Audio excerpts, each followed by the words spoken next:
अगर आप लोगों के एलोवेरा प्लांट की ग्रोथ नहीं बढ़ती या आप लोगों के प्लांट के पत्ते जो हैं वो छोटे साइज़ के रह जाते हैं, प्लांट पफ्स नहीं बनाता। सम टाइम ऐसा होता है कि हम इस प्लांट को एक जैसे बकेट में लगाते हैं, लेकिन होता ये है कि एक बकेट के अंदर इसकी तादाद भी अच्छी बढ़ती है, पफ्स भी बनते हैं, प्लांट के पत्तों का साइज़ भी अच्छा होता है, मदर प्लांट भी काफ़ी स्ट्रॉन्ग होता है। लेकिन उसकी जानिब अगर हम दूसरा बकेट देखें तो उसके अंदर मदर प्लांट भी काफ़ी वीक होता है, उसके अंदर जो पफ्स बनते हैं वो भी काफ़ी वीक होते हैं। तो इसकी वजह क्या है और कैसे हम इसको ठीक कर सकते हैं? मैं आपको 3 बातें बताऊँगी। आपने इन तीनों बातों को फ़ॉलो करना है और उसके बाद आपके प्लांट की ग्रोथ जो है वो अनलिमिटेड होगी।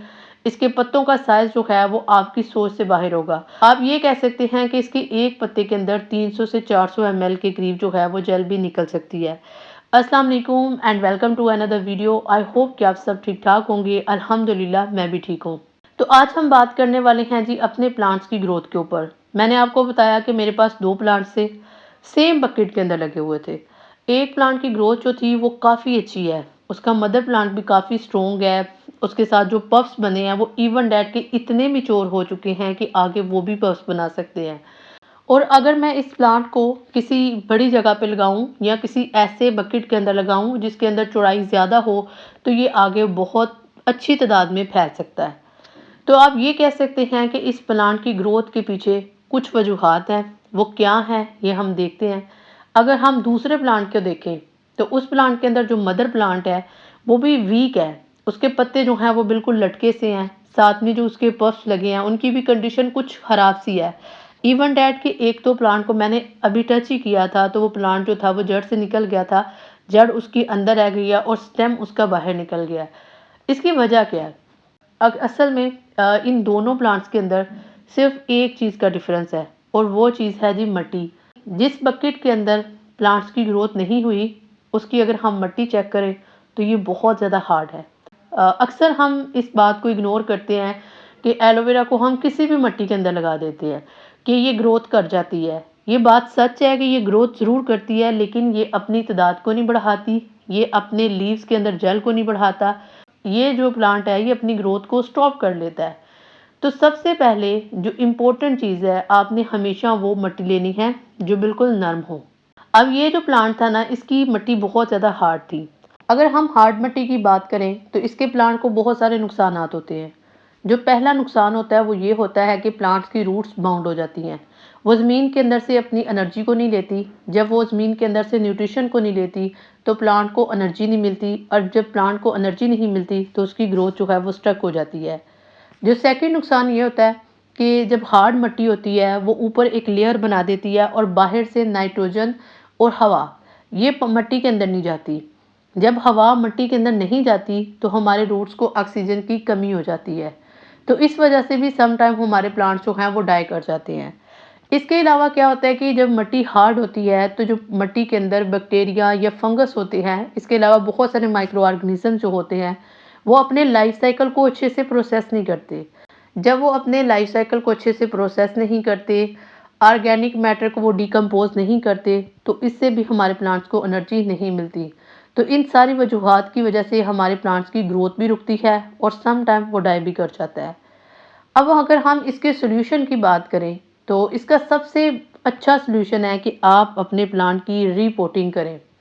रीपोटिंग करने का तरीका यही है, सिंपल है कि आपने कोई भी प्लांट लेना है जो हार्ड मिट्टी में लगा है। मेरे पास 3-4 पफ्स थे, ये भी हार्ड मिट्टी में लगे थे। मैंने यहाँ से इसको रेस्क्यू करके किसी ऐसी जगह पे लगाना है जहाँ मिट्टी नरम हो, क्योंकि जो पफ्स होते हैं अभी ये छोटे हैं।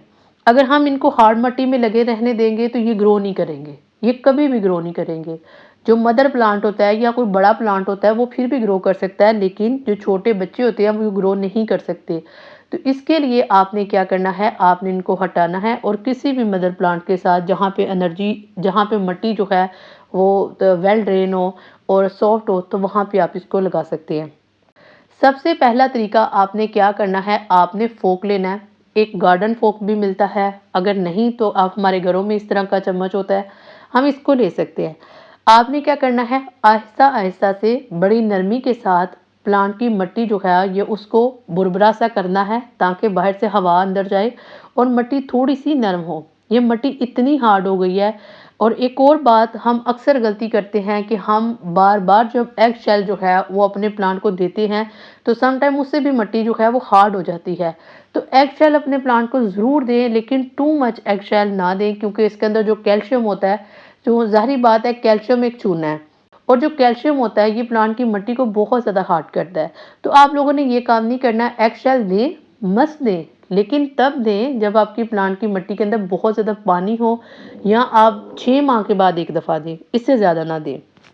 जब प्लांट की मिट्टी जो है वो भुरभुरी सी हो जाए, तो उसके अंदर आपने डालना है वर्मी कंपोजिट। अगर आपके पास वर्मी कंपोजिट है वो ऐड कर दें, अगर कोई ऑर्गेनिक मैटर है वो ऐड कर दें। अगर ये भी चीज़ें नहीं, तो अगर आपके पास कोई रेत है तो वो ऐड कर सकते हैं, क्योंकि रेत भी मिट्टी को जो है वो नरम करती है, उसको पोरस बनाती है। ये सारी चीज़ें ऐड करने के बाद प्लांट को अच्छे तरीके से पानी देना है। अब अच्छे तरीके से पानी देने का मतलब ये नहीं है कि आप उसको एक दफ़ा ही पूरी बाल्टी उसके अंदर उंडेल दें, ऐसा नहीं करना। आपने वक्फे-वक्फे के साथ थोड़ा-थोड़ा करके पानी देते रहना है, ताकि इसकी मिट्टी जो है वो नरम हो और पानी प्लांट की नीचे जड़ों तक पहुँचे। एक दफ़ा आपने प्लांट जो है उसको अच्छे से पानी देना है। आपने अपने प्लांट की मिट्टी को चेक करते रहना है। अगर तो वो नरम हो चुकी है तो ठीक है, अदरवाइज़ आप जो है अपने प्लांट के अंदर कोई ना कोई ऑर्गेनिक मैटर जो है वो लाज़मी डालते रहें। दूसरी तरफ अगर हम दूसरे एलोवेरा प्लांट की बात करें, दूसरी तरफ अगर हम दूसरे बकेट की बात करें जिसके अंदर एक हेल्दी किस्म का, एक मैच्योर किस्म का एलोवेरा प्लांट लगा हुआ है, ऑलमोस्ट दोनों की उम्र जो है वो सेम है। लेकिन ये जो प्लांट है, इसकी मिट्टी नरम थी, इस वजह से इसने बहुत जल्दी जो है वो अपने पफ्स बनाए, और जितनी देर में पफ्स बने, आगे न्यू पफ्स बनते रहे, तो इस तरह जो था ये एक ग्रुप बन गया है।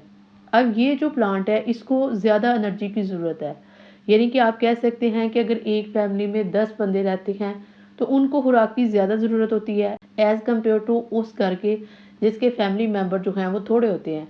तो इसी तरह इसके अंदर पफ्स ज़्यादा हैं, इसको ज़्यादा एनर्जी चाहिए, इसको सल्फ़र चाहिए, इसको कैल्शियम चाहिए, मैग्नीशियम चाहिए, नाइट्रोजन चाहिए।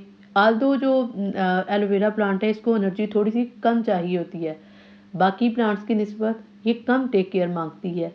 लेकिन अगर आप प्लांट को हेल्दी बनाना चाहते हैं और चाहते हैं कि इसके अंदर जेल की क्वांटिटी अच्छी हो, तो फिर आप इसको फर्टिलाइज़र देते रहें। अब जो मैं आपको फर्टिलाइज़र बताने वाली हूँ, ये फर्टिलाइज़र आपने साल में सिर्फ एक दफ़ा देना है।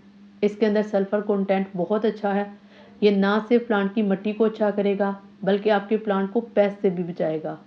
इसको इस्तेमाल करने के बहुत सारे तरीके हैं, लेकिन जो सबसे बेस्ट तरीका है वो ये है कि आपने अनियन पील लेने हैं, इनको पहले ड्राई कर लें, ग्राइंड करने के बाद आप इनको पूरे साल के लिए स्टोर कर सकते हैं। आपने 1 लीटर पानी के अंदर 1 टेबल स्पून जो है ये पाउडर ऐड करना है, और इसे आधे घंटे के लिए छोड़ देना है। जब तक ये पानी जो है वो अपना कलर ना चेंज करे, आपने प्लांट को नहीं देना। जब ये पानी 1 घंटे तक पड़ा रहेगा, बैक्टीरिया इसके अंदर ऐड हो जाएंगे, सल्फ़र पानी के अंदर मिक्सअप हो जाएगा, तो उसके बाद आपने अपने प्लांट को ये वाला डोज देना है। मैं आपको पहले भी बता चुकी हूँ कि आपने साल में एक दफ़ा देना है, और ये वाकई बात करेक्ट है। आपने साल में सिर्फ एक दफ़ा ही सल्फ़र अपने प्लांट को देना है। अगर ज़्यादा देंगे तो इससे आपके प्लांट की जड़ें भी खराब होगी, और हो सकता है कि आपका प्लांट इससे डाई कर जाए। तो बी केयरफुली जो भी फर्टिलाइज़र अप्लाई करें, तो बी केयरफुल, आप जो भी फर्टिलाइज़र अपने प्लांट के ऊपर अप्लाई करें, उसको पहले चेक कर लें कि इसके अंदर क्या-क्या अफादियत है, हमारे प्लांट को क्या चीज़ चाहिए, क्या उसको नहीं चाहिए। अगर हम बेतुकी सी कोई भी चीज़ डाल देंगे अपने प्लांट्स के अंदर, तो उसका उनको फ़ायदा नहीं होगा, नुकसान होगा। ठीक है? अक्सर औक़ात ऐसा होता है ना कि हम कोई चीज़ हमारा खाने को दिल नहीं करता, तो जब हम उसको इन्हेल कर लेते हैं तो हमें उसका नुकसान होता है कि हमें वॉमिटिंग होती है या कोई ऐसी फीलिंग आती है। एक चीज़ जो आपने एलोवेरा के बारे में हमेशा याद रखनी है और बी केयरफुल रहें कि आप इस प्लांट को ज़रूर सपोर्ट प्रोवाइड करें। आपका प्लांट छोटा है या वो बड़ा है, इसको सपोर्ट प्रोवाइड करें। और जब पप्स आपके प्लांट के साथ बनते हैं तो टाइम टू टाइम उनको यहाँ से निकालते रहें, किसी नई जगह पे लगाते रहें। लेकिन अगर आप नहीं लगाना चाहते, कोशिश करें उनको नीट एंड क्लीन रखें, उनके नीचे वाले जो लीव्स हैं उनको हटाते रहें। जब नीचे वाले लीव्स को हम हटाते हैं तो हमारा प्लांट जो है वो ख़ुद को फ्रेश फील करता है, और वो आगे मज़ीद जो है वो अपनी ग्रोथ के ऊपर फोकस करता है। तो ये कुछ बातें थी, आई होप कि आप सबको अच्छी लगी हो।